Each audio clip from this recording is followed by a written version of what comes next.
Fruitarian, living lifestyle. Learn about the benefits and start now. Eating from the vine and feeling divine. Fruit living with nature's design. It's been a while since I made a video. I've arrived in Chiang Mai like 5-6 days ago, and the air quality has been so bad, guys. It's unbelievable. The smoky season usually ends middle of April. It's now like April 22nd, April 23rd, and the smoke is still very, very bad. Like, you can't see the stars at night, can't even see the moon at night. And when the sun's out, it's like super hazy, like behind all this haze.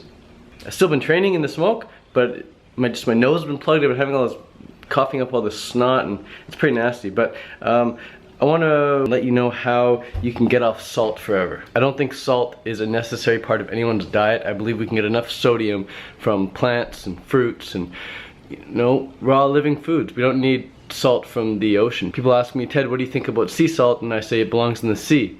In the same way, when you ask me what I think about maple syrup, I say it belongs in the maple tree. The only things that humans are really meant to consume were fruits from a fruit tree. It's so obvious that we're designed for fruit. Everything about us is designed for fruit. From the fact that we have color vision, we can see fruits from far away, the fact that we can smell fruits from far away, the fact that we can easily obtain the fruits like no other animal can, the fact that we love to climb trees as kids, like instinctual just to climb trees. We love being around trees. The way fruit tastes on our tongue, the way it digests, the way it comes out, the way it just reproduces itself so easily and effortlessly for us. It's clearly designed for us. So when it comes to salt, how come everyone's consuming salt? I believe that salt can be very addictive for a lot of people. I myself was definitely addicted to salt. I remember boiling up some broccoli when I was back in my cooked food days, and I'd eat the broccoli on its own, just plain cooked broccoli, and I was like, nah, it needs like a little something. It's just not doing it for me. So put like a little bit of salt on it, and oh my god, it's like crack cocaine, man. It is so good. So good. Something about it, it triggers something in our brain that is 100% for sure. I'm sure if you hooked up your brain to electrodes and you ate some cooked broccoli or some cooked carrots with no salt, your brain would just, the activity would be kind of low. When you add a little bit of salt to it, you eat it, the activity in your brain would be like, the salt just makes things like crack cocaine, man. So my tips for getting off salt, the first tip is to change your self-image. Change the way you see yourself. If you don't do this first, then none of the other tips are even going to be possible. All your attempts to quit salt will be in vain.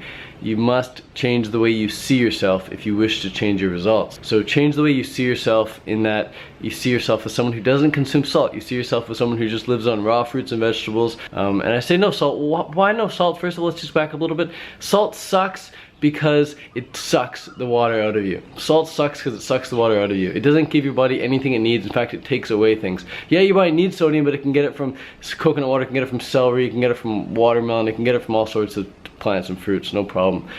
So you don't need salt. But yeah, first things first, change your self-image. When you change your self-image to that of someone who doesn't consume salt, you just will naturally do the next tips I'm going to give you. Like, the next tips I give you aren't even going to be tips. They're just going to be like symptoms or side effects of a person who sees himself as a non-salt consumer. And if it looks like I'm sweating my tits off, it's because I am. I just ran a 5K and hopped in the shower, hopped out. But alas, it's like 7:30 in the morning and the heat's already here. It's like 32 degrees already, 7:30 in the morning. So I'm going to be sweating my little boobies off all day long. But second tip, once you've changed your self-image, the second tip would be to stock up, load up on actually satisfying foods. The only reason you're putting salt on something is because it's not satisfying. So massive tip here, guys. If you don't have satisfying foods, like if you don't have enough amazing watermelon or enough amazing mangoes or enough amazing avocados or bananas or dates, if you don't have enough amazing papayas in your life, then of course you're gonna want to add salt to your little spinach salad, or of course you're gonna want to add salt to your boiled broccoli or what have you. Boiled broccoli is not satisfying in and of itself. All by itself, it's not satisfying. You gotta add something to it. So stay away from foods that you have to add stuff to. And if you want a salad and salad by itself isn't satisfying, get my clean and simple recipe ebook. I have like over 50 recipes in there, and like 15 of which are like amazing salad sauces or zucchini noodle pasta sauces.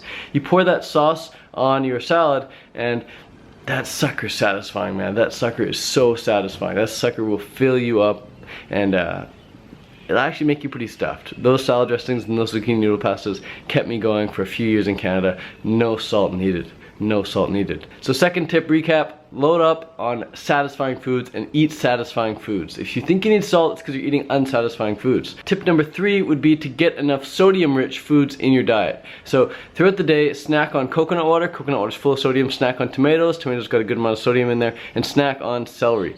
If you're eating vegetables, snack on some celery. Celery, tomatoes, and coconut water, they've all got a good amount of sodium in there. So that way you're just naturally going to be getting more sodium in your diet, and you're not going to be craving it from the sea. Another way of getting more sodium in your diet is on your salads you can want, or just again as a snack, is you can put celery salt on your food. So you dehydrate some celery in the dehydrator, and you grind it up in the blender afterwards, and you get celery salt. Or not a blender, sorry. You grind up the dehydrated celery in a coffee grinder, and you're left with the celery powder. It's a very salty celery. Very cool stuff there.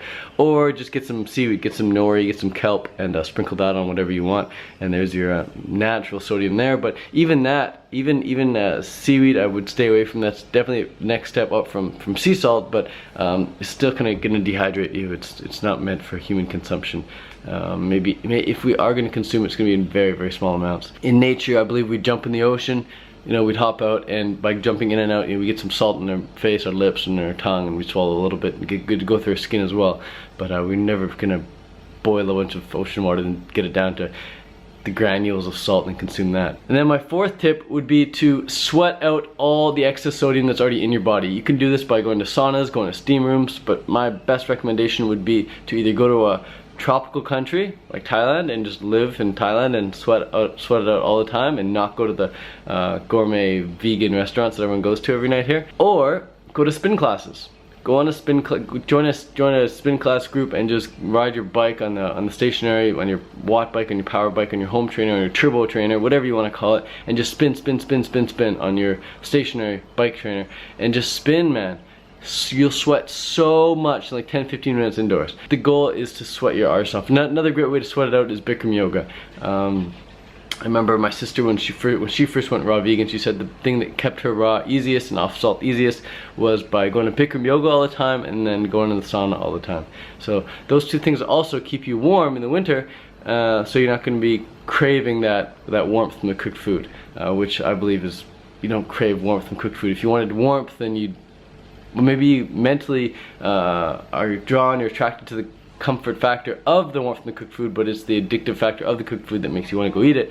But because if you wanted warmth, then you just drink hot water. Plain and simple. The hot water makes you so hot. I remember being in Canada, being so cold, having all my sweaters and toque on, or I don't know if you got a beanie on if you're from Australia watching this, that warm hat that you put on, and drinking all this hot water, and having to take the toque off, take the beanie off, take the jacket off because it was so hot from drinking the hot water.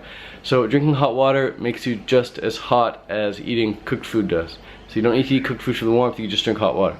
But the last tip for getting off salt is to take some water, put some salt in there, mix it around, maybe add some coconut oil in there if you want as well. Oil and water mix well, don't they? And then you sip it. You don't drink it, but you just sip it, knock it back, and swish it around in your mouth for a good 2, 3, 4, 5 minutes, and then spit it out. And that way you're getting your salt satisfaction in there just from being on your tongue, and you're swishing out the coconut oil to clean your teeth as well at the same time. But if you're not ready to cut out salt entirely, you still think you want to give yourself some more time, if you still see yourself as someone who consumes salt, then just do what you can to wean off salt. Instead of putting 5 dashes of salt on your thing, count and put like half the amount. Put like 2.5, put like 1, 2, and then that's it. Just like wean off. Cut it down, cut the dose down in half at least. But yeah, I hope you got something from this video, guys. Just remember, you gotta change the way you see yourself if you want to see your results change.